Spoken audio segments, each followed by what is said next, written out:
SGY, bagaimana tanggapannya terkait pelaporan safari Anies Baswedan ke Bawaslu, Bang?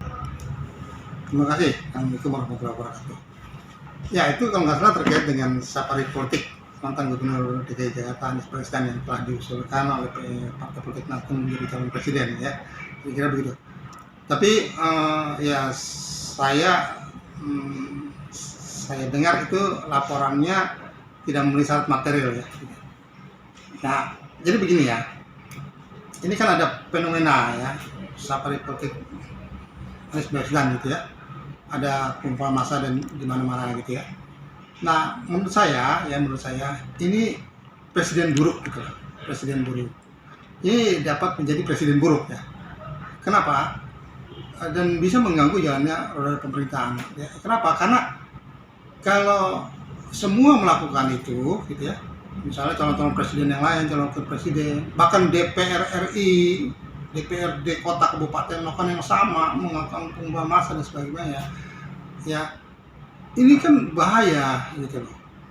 Dan yang jadi masalah kenapa? Karena semua nanti akan berkelit bahwa ya, saya bukan kampanye, ini bukan kampanye, karena kampanye itu berdasarkan aturan undang-undang, ya, ketentuan KPU itu kan harus ada rangkaiannya, ya, harus ada pengesahan dari KPU, sudah menjadi partai politik peserta pemilu, kemudian ada raga dan sebagainya, dan menyampaikan visi dan misi.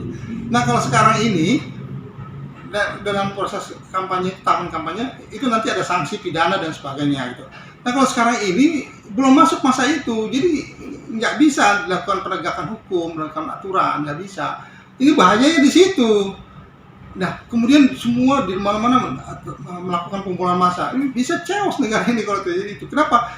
Ya tidak bisa ditegakkan aturan gitu. Sekarang ini nggak bisa gitu.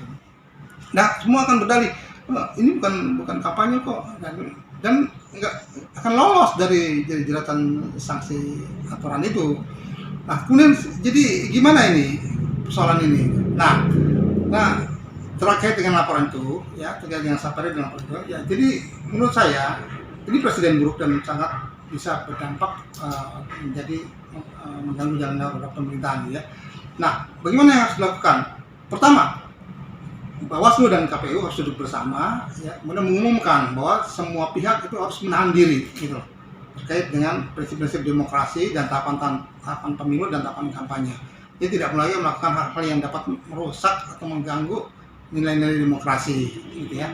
Itu yang pertama. Yang kedua, KPU dan Bawaslu juga harus memanggil partai politik Nasdem dan Anies Baswedan untuk menyampaikan penjelasan, gitu ya.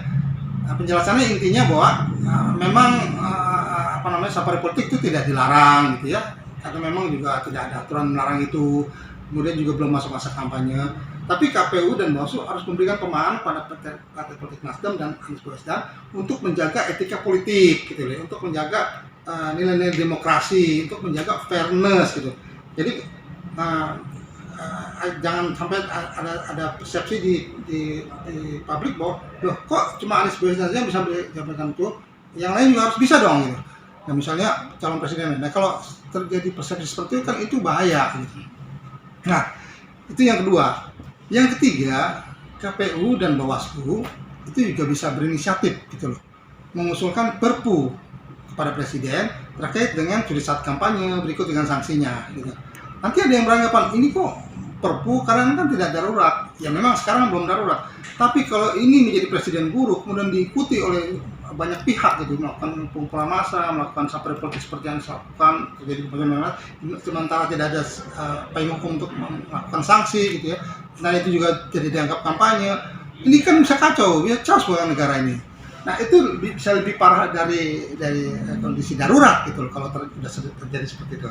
Nah, jadi diusulkan perpu terkait dengan kampanye cerita dan sanksinya. Dan yang keempat, tidak cuma KPU dan mengusulkan presiden, DPR juga harus berinisiatif. DPR bisa membahas fenomena ini, ya, kemudian bila dipandang perlu bisa berinisiatif melakukan revisi undang-undang pemilu terkait dengan kampanye berikut dengan persoalan curi stat dan sanksinya, gitu loh. Jadi itulah kira-kira terkait dengan fenomena ini ya, terkait dengan safari politik Anies, kemudian terkait dengan ada laporan ya, ini suatu fenomena ya. Mungkin pada saat membuat undang-undang belum terbicara seperti ini. Tapi ini tidak terkait dengan takut cemburu atau iri dengan safari politik Anies yang didukung oleh partai politik. Tidak ada kaitan dengan itu gitu. Ini kaitan dengan prinsip-prinsip demokrasi, fairness dan penegakan aturan, kemudian menghormati tahapan kampanye dan etika politik. Barangkali itu yang terpenting dengan terkait dengan persoalan ini. Demikian, saya pikir demikian. Wassalamualaikum warahmatullahi wabarakatuh.